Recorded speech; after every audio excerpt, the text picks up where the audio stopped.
morning. Please join me in standing in body or spirit as you are able, and we're going to sing our new month's anchor song, Where Do We Come From? Adam's going to lead us. And it goes like this. Where do we come from? What are we? Where are we going? Can you do it again? Where do we come from? What are we? Where are we going? Where do we come from? And again. Where do we come from? Mystery, mystery. Life is a riddle and a mystery. Mystery, mystery. Life is a riddle and a mystery. Where do we come from? Where are we going? Where do we come from? Where are we going? Thank you, Adam. Good morning. I'm Melissa Marshall. My pronouns are she and her. I am the Director of Religious Exploration in this congregation, which means I run the children's program. Welcome to this Unitarian Universalist congregation, no matter your spiritual path, ethnicity, race, gender, sexual orientation, age, or abilities. We are a community that puts love in the center as we seek the sacred together, and you are welcome here.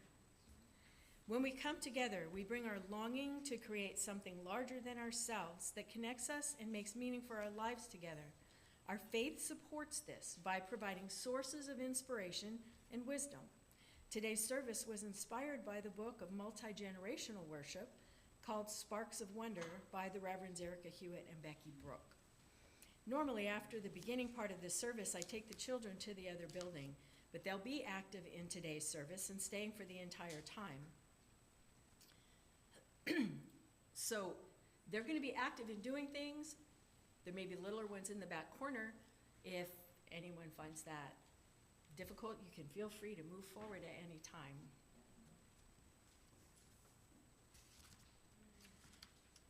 Let's see. Okay. So for our call to community today, aside from Sunday morning services, we have many opportunities to connect and be of service. Please check the newsletter for details about what's going on this week. It's emailed every Monday, and if you don't have it, you can also see the one on the hall right out there. It's on the bulletin board. We aren't making a lot of announcements this morning. We have a lot in this service. But there's two things that did not get into the newsletter. One is that it's back to school season. So the Downtown First Friday event is themed back to school, and it got postponed, so it will be this coming Friday. Miss L right here does that booth, and if you would like to donate school supplies to be given away, you could get them to him or bring them to the booth on Friday night. And then next Sunday service will have the same theme at back to school, so we're doing the blessing of the backpack ceremony. So anyone who has teachers and students are invited to bring their backpacks or whatever school supplies you'd like to have them blessed. And now Kim will do our chalice lighting.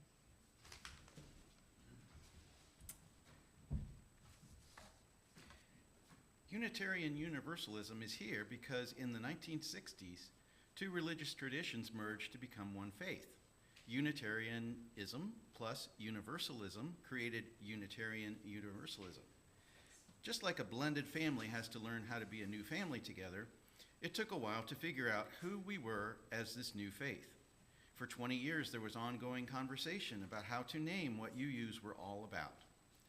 Well into the 20th century, our Unitarian predecessors proclaimed that we believe in, quote, the fatherhood of God, the brotherhood of man, the leadership of Jesus, salvation through character, and the progress of mankind onward and upward forever, unquote.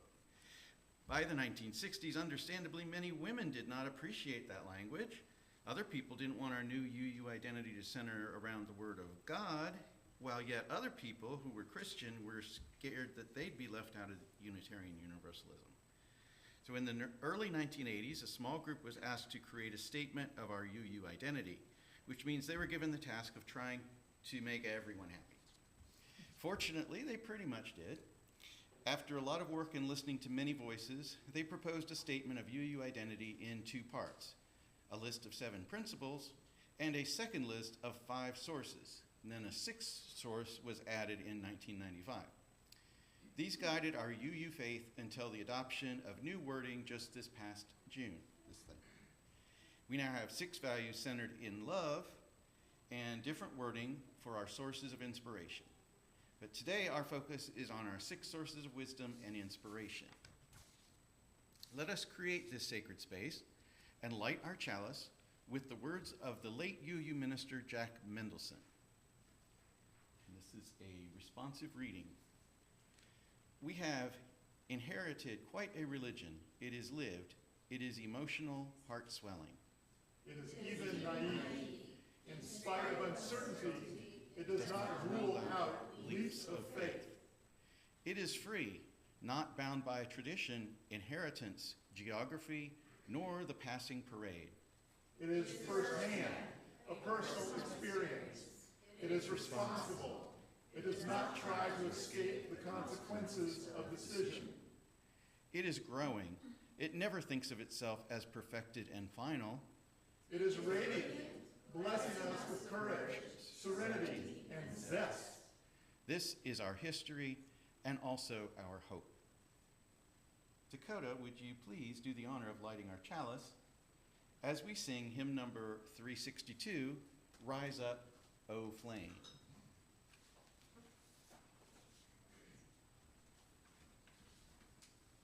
It goes like this. Rise up, O flame, by thy light glowing, show to us beauty, vision, and joy. Rise up, O flame, by thy light glowing, show to us beauty, vision, and joy.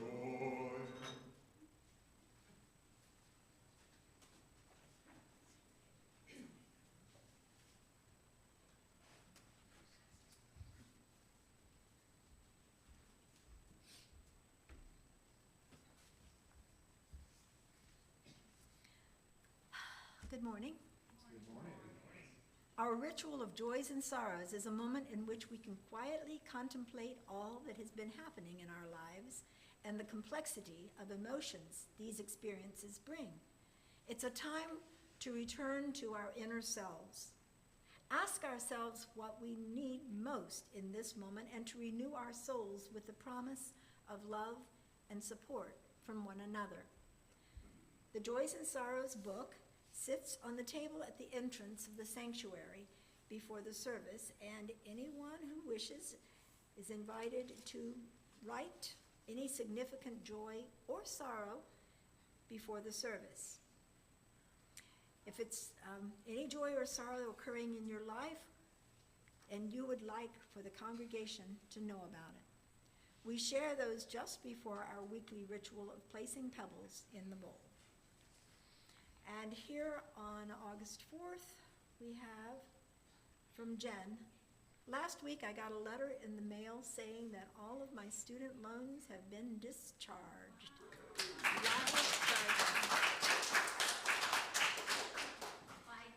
And Sage is just happy today, with a happy face, of course.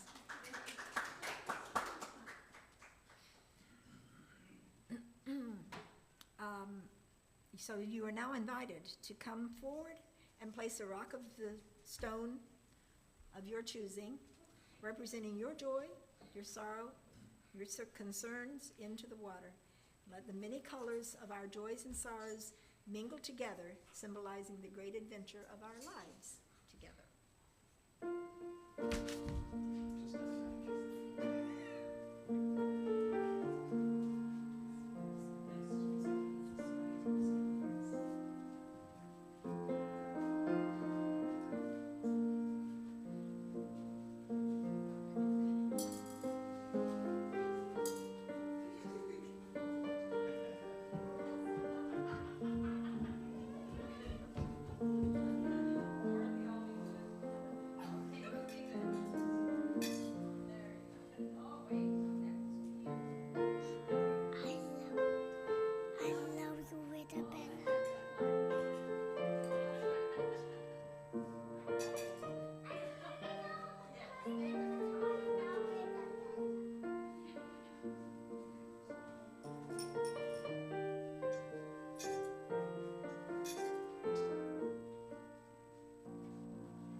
There's no specific requests for stones, but if we can just add one in general for everyone that's online today.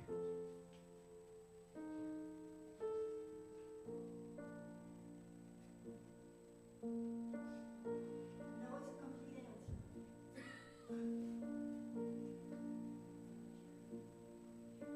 answer. You can just add a general stone for everybody. We have a couple people. Okay. Facebook has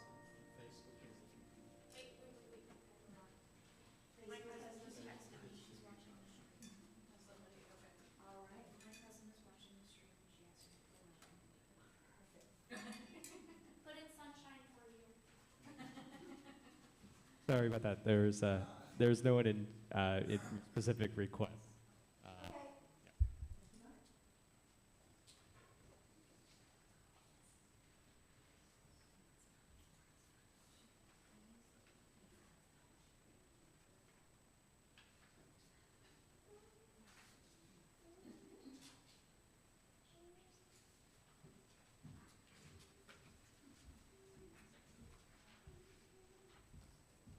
Our sources are a welcome table. By naming the many ways that Unitarian Universalists find inspiration and truth, we declare that life is too big and its mysteries too exciting to fit into one book of truth or the teachings of one person. In this service, we're going to set a welcome table piece by piece, naming each of the 6 sources. For each one, we'll ask, where are the broken places in our world or in ourselves? And we'll ask, how do we help repair them? And we'll hear how each source instructs us to repair those places. Then we'll share a ritual, eating a symbolic food to celebrate each source. We're going to have lots of help from our young folks today. Bella, will you come up front while Ken leads us in reading our first source?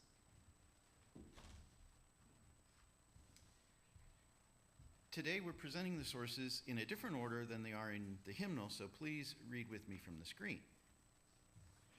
Words and deeds of prophetic people which challenge us to confront powers and structures of evil with justice, compassion, and the transforming power of love.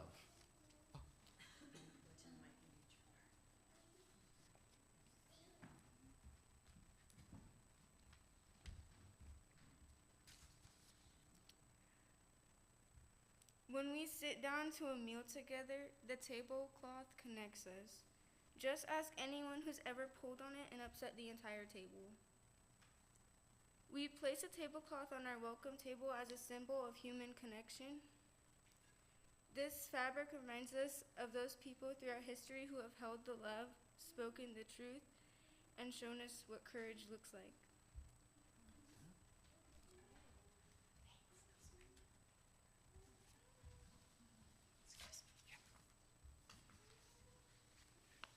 Please ask these questions with me. Where are the broken places? How do we help repair them? This source uses a very strong word, evil. There are lots of ways to define that, but many Unitarian Universalists would say that evil is what happens when we forget that we are connected, we forget that we are responsible for each other, and we hurt other people over and over. This source reminds us that we human beings have tools to confront evil, words and actions that remind us to share, to be brave, to speak the truth, to be justice makers. Sometimes we use the word prophet to talk about the wise leaders who have said throughout history that we're all connected and we need to share if we're all going to survive. Who are the people who have taught you how to be brave, loving, and kind? Whether you know them or not, whether they're alive or not, please call out the names of people who have inspired you. Rosa Parks.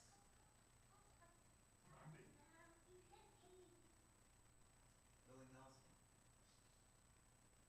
Richard Bach. John Lennon. Taylor Swift.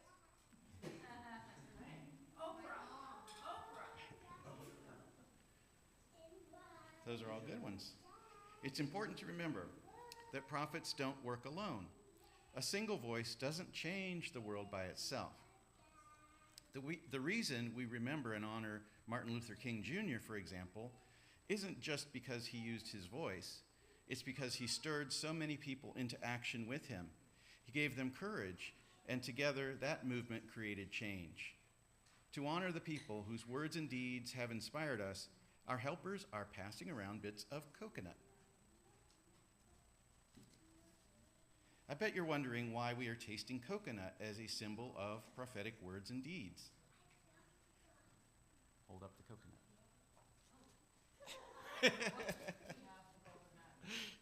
Coconut is an amazing food. There's clean water in it and tasty coconut meat, but you have to break into it to get to the water and the sweetness. Can I do that with my own hands? No. Can I open it just by dropping it? Unlikely. You can only get to the clean water and the sweet food inside if you have tools and do a little work. Just like we need to do a little work and use a few tools to unleash the transforming power of love.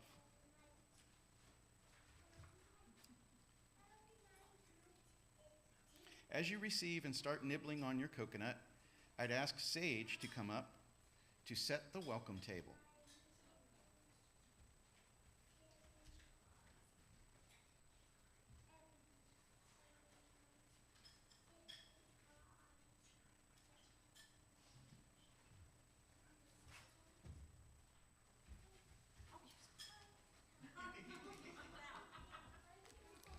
We put a tablecloth down to remind us of the love that connects us. Now we add a plate to the welcome table.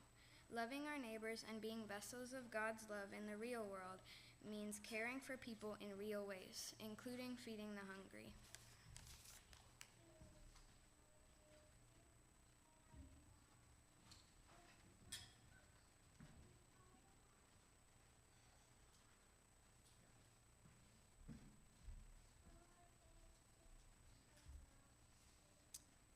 Okay, so now we need to ask our two questions. Our two questions, if you remember. Where are the broken places? How do we repair them? Those are our two questions. You know, this is like one of those memory tests, because if it happens not to be on the board, you got it. We're now going to talk about the Christian and the Jewish traditions from which arose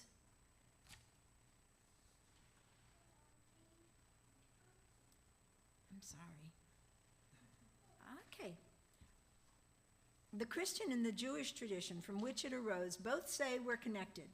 So we must love one another and what belongs to others as much as we love what's ours. Rabbi Hillel is said to have been asked once if he could summarize the Torah so briefly that he could balance on one foot while he did it. Without hesitating, he picked up one foot and replied. I'm not getting used to that step, which is never there. Do we need it?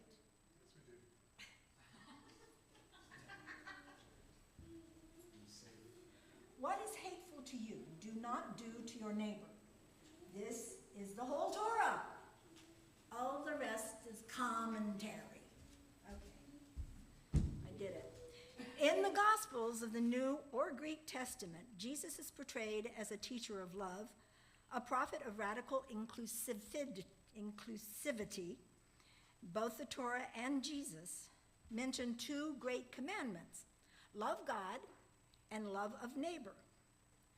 Psalm 81 is one of the passages in the Hebrew Testament that reminds us how much the Holy loves us. I am the Lord your God who brought you up out of the land of Egypt. Open your mouth wide and I will fill it. I would feed you the finest of the wheat, and with honey from the rock I would satisfy you. That is from Psalm 81. The source uses a great word. We respond to God's love. We receive the gifts of life. We are blessed by all that is life-giving. And so we are called to share that love with the rest of the human family. To celebrate this call to love, we'll pass around bread with honey, singing a song written by UU minister Mary Gregolia. So if you would join me in singing Honey from the Rock, the words are there on the screen. The tune goes like this.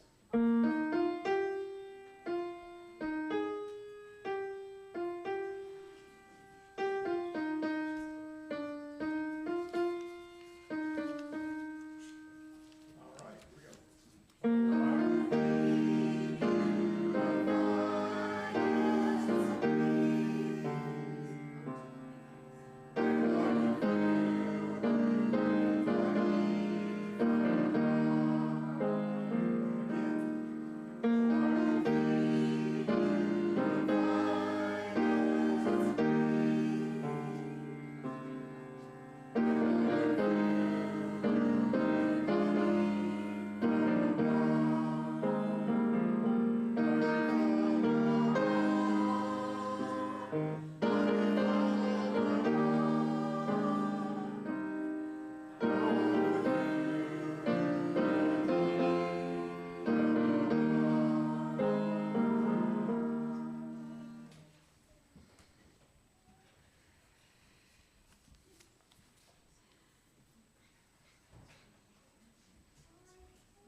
As you receive and eat your bread, I'd like to ask Dakota to come help with our next step.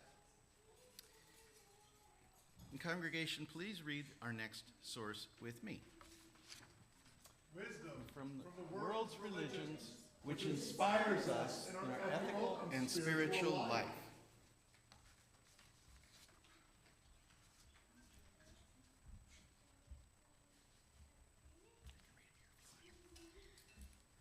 We've set our welcome table with a tablecloth and set down a plate to welcome our neighbor. By setting out eating utensils, forks, and spoons and chopsticks, we remember the many religious traditions and cultures that inspire us and give us food for the mind, heart, and spirit.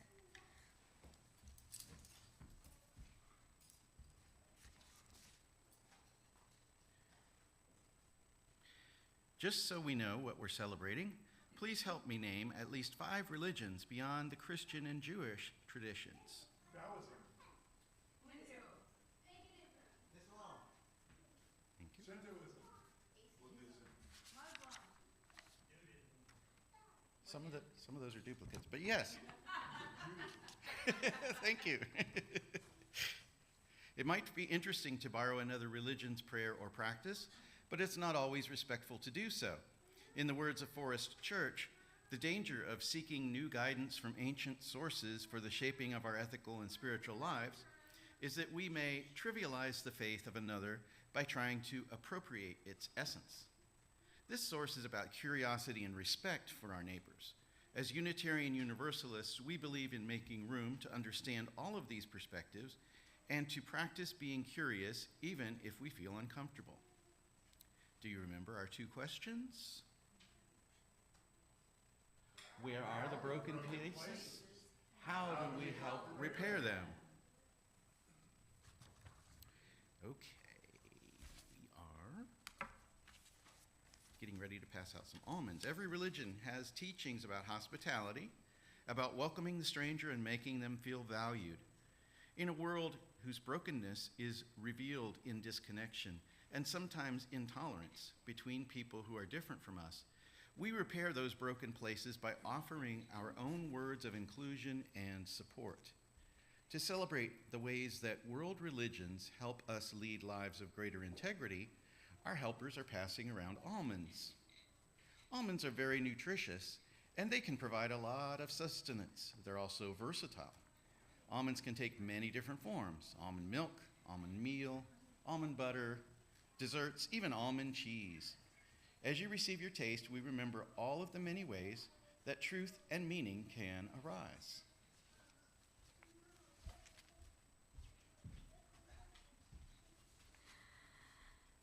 We are a community of people who have arrived from many different paths. Yet we seek a common goal, to find a truth that brings more love to a hurting but beautiful world. We do this through the relationships we build and the gratitude we express with our time, talent, and treasure. Dakota is still passing out almonds, so who do we have? He's good. Almonds are done. Jen and Dakota, would you please pass the plate so that we may live into our value of generosity, which states in the new wording of Article 2, we cultivate a spirit of gratitude and hope. We covenant to freely and compassionately share our faith, presence, and resources. Our generosity connects us to one another in relationships of interdependence and mutuality.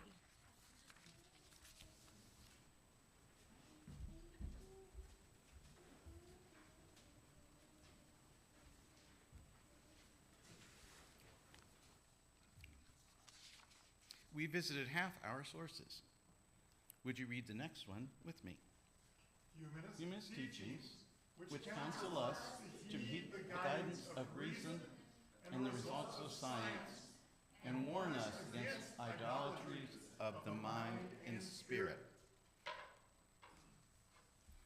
What's already on our welcome table? Anyone? A plate and silverware. And a tablecloth. Perfect. Now I need Presley to put a napkin on the welcome table. Not Presley. Not Presley. Let's do somebody else. Dakota will do it.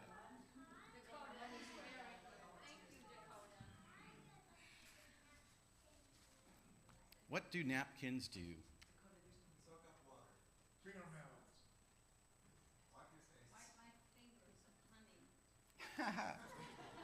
Yes, they protect your laps and clothing, right? They hold many small things, like almonds. They do that. They make things tidy, they clean up spills. This source is about protecting us from idolatries, a big word that means things that shut down our thinking, questioning minds. This source teaches us to put faith in our own minds and hands and in the way that science can help us understand what's true. This is part of our history.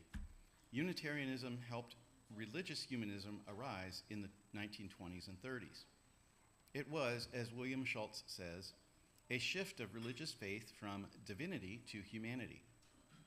Humanists had faith that the future of the world is in human hands, not those of an angry God or inexorable fate. This wasn't the first time that Unitarians had relied on science and self for truth, though. More than 500 years ago in Poland, a man named Nicholas Copernicus watched the stars and planets, and his observations led to an unusual, and for some, an upsetting idea. In his day, most people thought that the earth was at the center of the universe. That belief was so firm in people's minds that it became part of the Catholic religion too. Copernicus didn't think the sun moved around the earth. He thought the earth was actually a planet circling the sun. Who was right? Copernicus. Was the Catholic Church right? The sun circles the earth? Or was Copernicus right that our planet Earth circles the sun? When Copernicus said, "I don't believe that the heavens revolve around the earth," he was speaking as a scientist, but the church heard it as challenging their religion. Anyone who did that could get in big trouble, and he did. So let's ask our two questions together. Where are the broken places? How do we help repair them? Rebecca Parker writes in her book, Blessing the World, at a time when religion was opposing science, our ancestors in the remote mountains and valleys of Transylvania built sanctuaries that affirmed the discoveries of science. They did so even when the dominant religious culture advocated ideologies that allowed no new revelation. We celebrate our free thoughts by sharing pieces of apple.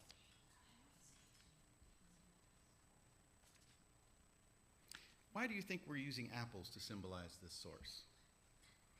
Well, the apple is an ancient symbol of human curiosity. In the story of Garden of Eden, in the Hebrew Testament, the first humans ate the fruit of the tree of knowledge of good and evil, and that fruit is usually thought of as an apple. History tells us that a famous scientist, Isaac Newton, was sitting under an apple tree 350 years ago when he saw an apple fall. Maybe it hit him on the head. I'd like to think that. And began asking questions that led to our understanding of gravity. Please sing, while remaining seated, verse 2 of hymn number 291, Die Gendiken sind frei. Don't worry, this is all in English. Sounds like this.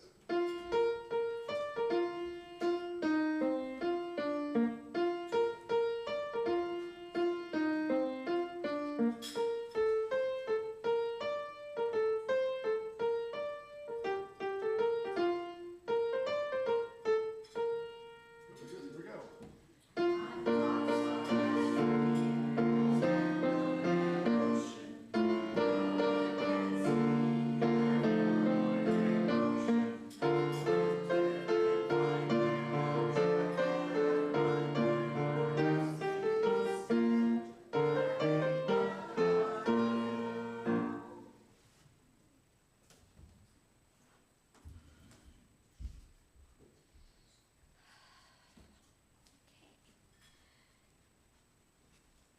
Our next tradition is the earth-centered tradition, calling for harmony with nature. Will you please read the next source with me? Spiritual teachings of earth-centered traditions which celebrate the sacred circle of life and instruct us to live in harmony with rhythms of nature. And we need Abby now to come up, please, for our welcome table. Our welcome table already contains a tablecloth for love and courage, a plate reminding us to love our neighbors, utensils to remember different ways of taking in truth, a napkin to keep our table tidy and our minds free. Now, we add one last thing to our welcome table, a pitcher and a glass. Would you please pour a little bit of water into the glass for me? It's right there. It's not glass, okay, it's paper.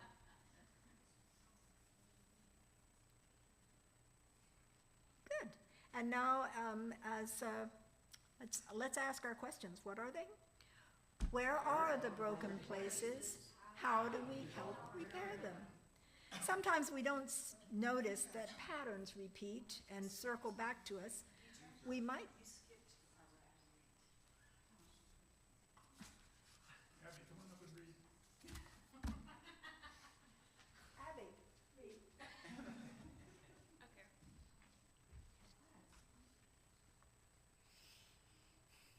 Water is the most basic and perhaps the most important symbol of life and the circle of life.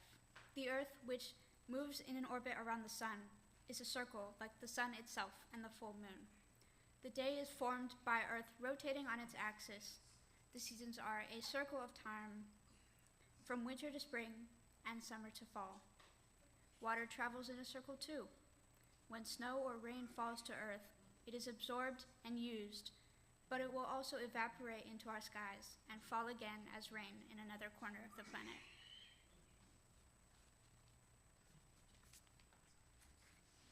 I apologize, Abby. I love you.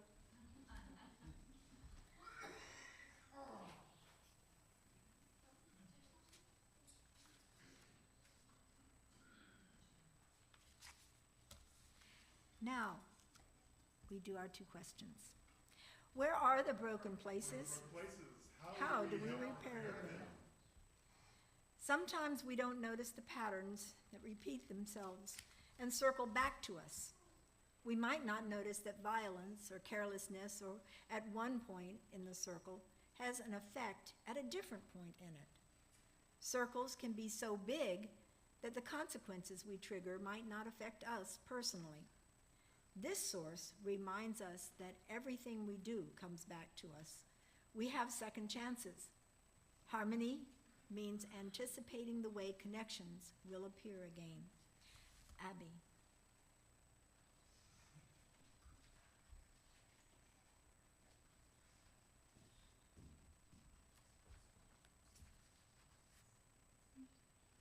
Are we having this one? Okay, there we go. May you never thirst. May your body and your spirit always have what they need. When you are in need of refreshment, may the waters always be available to you. May you never know thirst in your body or in your soul. May you never thirst. May your body and your spirit always thirst enough to stay alive. May you know the dissatisfaction with things as they are that leads to work for justice. May you know the thirst for new knowledge that leads to the quest for truth. May you know the desire for deeper connection that creates new and stronger relationships.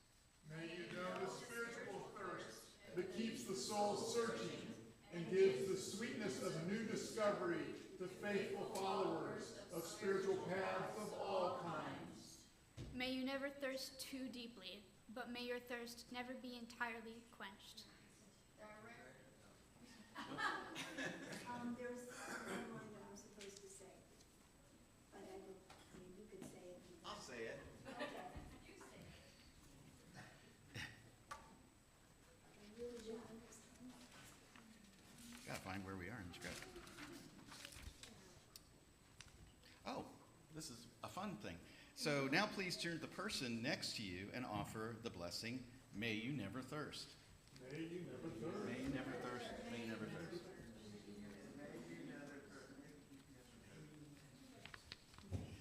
So it's time for one last source. Will you read it with me? Direct experience of that Transcending mystery and wonder, affirmed in all cultures, which moves us to a renewal of the spirit and an openness to forces which create and uphold life. We've set a welcome table of many sources, all of which come from outside of us. Our last source celebration is for the source that's more about what's inside of us. And it's the first source on the official list, the sense of wonder we all share. Instead of putting an item on the welcome table, we're going to pause for an action that many people do before they eat. What is it? Saying grace. Every Sunday, we find a time of quiet. We do this to feel our bodies and our breath moving through them. We also use the time of quiet to notice the many voices in our minds, so full of opinions and fears and noise, and invite the voice of the wise one to speak more loudly. Would you be with me in a spirit of meditation, reflection, and prayer?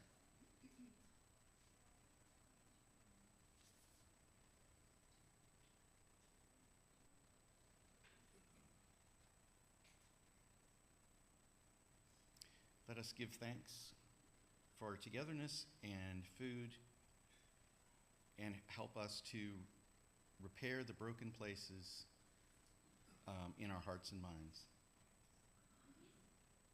Let us close our service with our final taste of food, celebrating the sweetness of wonder and reverence. The really cool thing about wonder and goosebumps and prayer is that you don't need anyone to help you. No tools like with the hard coconut, no research required, no cooking or peeling, no translator or interpreter. You need nothing but yourself and a seeking heart. That's why we're going to eat berries. Berries are right there, delicious and ready for us on a hot summer day. Let this be our communion, experiencing life's sweetness as we eat our berries and prepare for our closing hymn. So please rise in body or spirit as we sing hymn number 1014, Answering the Call of Love.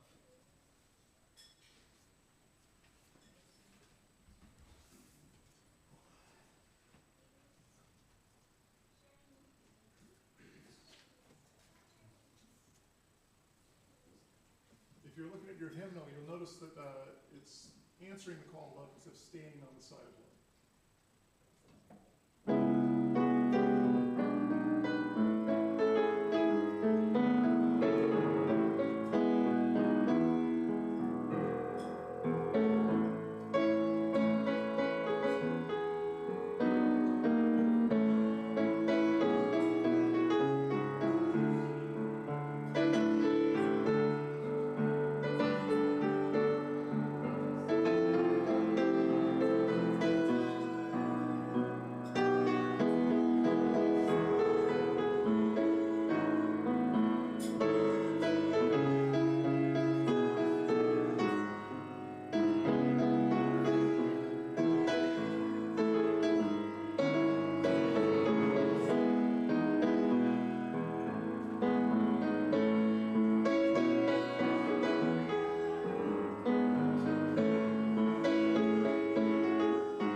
Before we go into our closing words, I just want to let you know this script looked forever long. We wanted to make sure we didn't run really long, so cut a little out and we're going to end a little early. But I would also like to thank the kids because there was a lot going on in the service and you guys did a great job. These sources give us freedom and they give us responsibility. We each have gifts and talents, and you must answer this question for yourself. What will you do with your gifts? Choose to bless the world. Please join me in our chalice extinguishing words as Dakota extinguishes our chalice.